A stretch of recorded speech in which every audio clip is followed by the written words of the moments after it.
স্বাগতম সবাইকে আজকের গণিত ক্লাসে।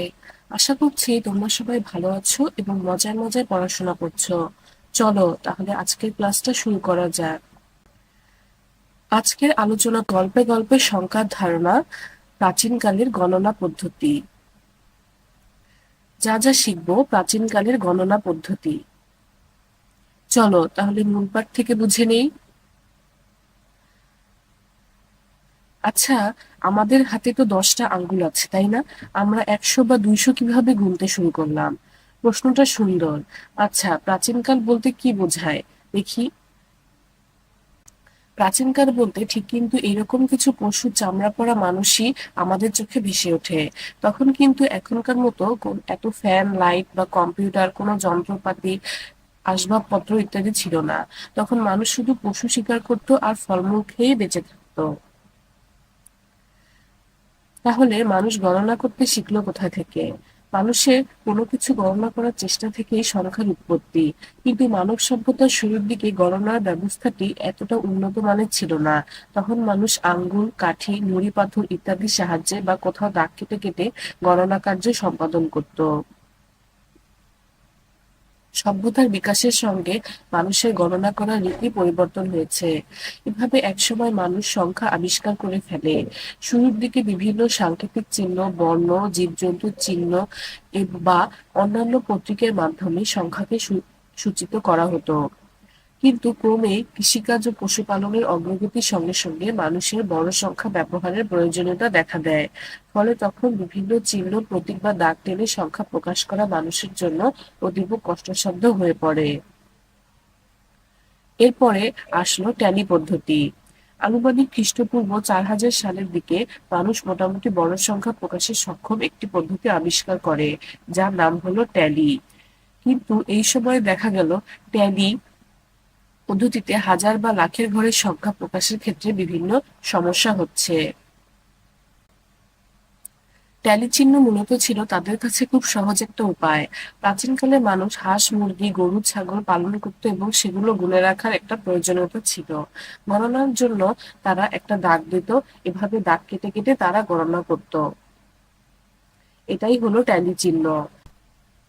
ট্যালি চিহ্ন প্রাপ্ত উপাত্ত সমূহকে সংখ্যার পরিবর্তে এরকম একটি চিহ্নের মাধ্যমে প্রকাশ করা হয়।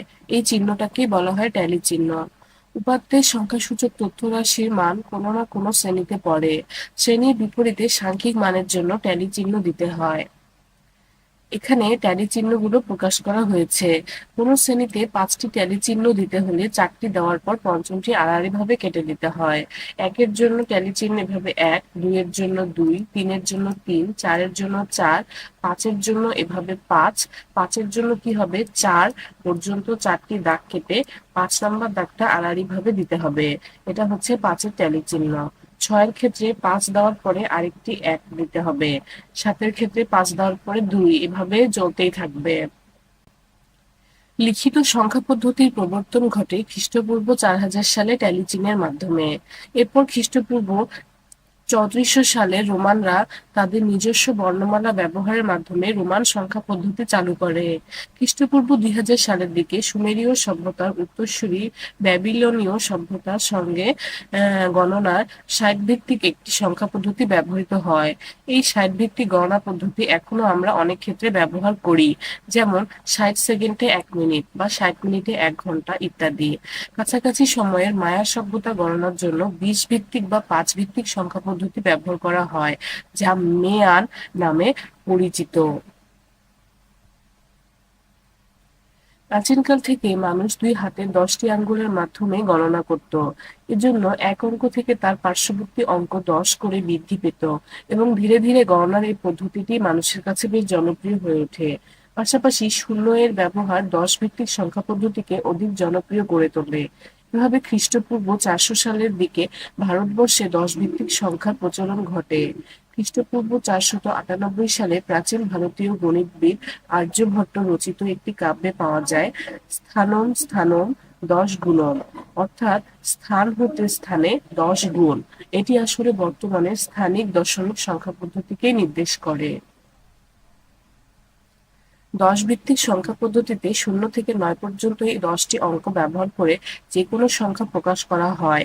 এই পদ্ধতিতে 1 থেকে 9 পর্যন্ত অঙ্কগুলো ক্রমানুসারে ব্যবহারের পর আবার শূন্যতে ফিরে আসা হয়, কিন্তু তখন এর বাইরের অঙ্কটির নাম 1 বেড়ে যায়। অর্থাৎ 1, 2, 9 এর পরের সংখ্যাটি দেখার জন্য 9 এর স্থানে বসবে 0।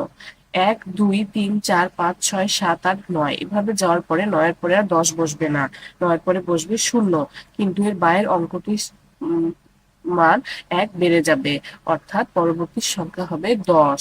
এভাবে আসলে 10 ভিত্তিক সংখ্যা পদ্ধতি চালু হয়। এভাবে 19 এর পর 9 এর স্থলে 0 এর বায়ে 1 এর সঙ্গে আরো 1 যোগ করে 2 বসবে, অর্থাৎ সংখ্যাটি হবে 20। এভাবে 99 এর পর 100, তারপর 101 এভাবে চলবে। 10 ভিত্তিক সংখ্যা পদ্ধতি ছাড়াও বর্তমান প্রযুক্তির বিকাশের কারণে বিভিন্ন কাজে 2 ভিত্তিক, বাইনারি, 8 ভিত্তিক অক্টাল, 16 ভিত্তিক হেক্সাডেসিমেল ইত্যাদি বিভিন্ন ধরনের সংখ্যা পদ্ধতি ব্যবহার করা হয়। সে সম্পর্কে বিস্তারিত আমরা আরো পরে জানবো। এখানে কিছু বাড়ির কাজ দেওয়া আছে, এই অঙ্কগুলো তোমরা খাতায় তুলে নেবে এবং সমাধান করার চেষ্টা করবে। ধন্যবাদ সবাইকে, শুভকামনা।